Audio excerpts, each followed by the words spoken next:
নিভে এসেছে সুন্দরবনের চাঁদপাই রেঞ্জের আগুন। প্রধান বন সংরক্ষক আমির হোসাইন চৌধুরী জানিয়েছেন, বনের কোথাও আগুন নেই এখন, তবে সকাল থেকে কাজ শুরু করেছে পর্যবেক্ষক দল। এছাড়া বিশেষজ্ঞ টিমের মাধ্যমে আগুনে জীববৈচিত্র্যের ক্ষয়ক্ষতি নির্ণয় করা হবে। প্রতিনিধিদের তথ্যচিত্রে রিপোর্ট মাসুম আলিসা। ওয়ালটন ফ্রিজ কিনে অনেকের মতো আপনিও হয়ে যেতে পারেন মিলেনিয়াল। সেরা পণ্যের সেরা অফার। সুন্দরবনের পূর্ব বন বিভাগের চাঁদপাই রেঞ্জের আমুরবুনিয়া এলাকার লাগা আগুন নিভে এসেছে।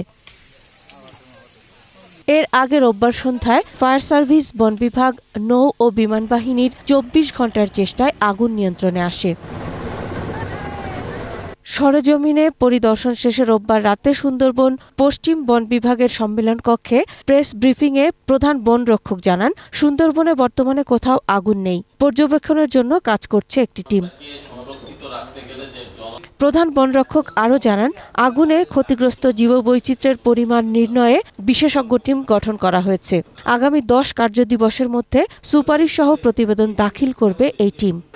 এবং আমরা আশা করছি আগামী 10 কার্যদিবসের মধ্যে বিশেষজ্ঞ কমিটি কি পরিমাণ জীববৈচিত্র্যের ক্ষতি হয়েছে এই এলাকাতে আগুনের জন্য সেটি একটি অ্যাসেসমেন্ট রিপোর্টও দিতে পারবে। খুলনা বিশ্ববিদ্যালয়ের যারা ডিসিপ্লিন আছে, ফরেস্ট্রি ডিসিপ্লিন এবং ফিশারিজ ডিসিপ্লিন, এবং সেই সাথে সাথে ওয়াইল্ড লাইফ কনজারভেশন সোসাইটি এবং আরণ্যক ফাউন্ডেশন এবং সেই সাথে বাংলাদেশ ফরেস্ট ডিপার্টমেন্ট থাকবে।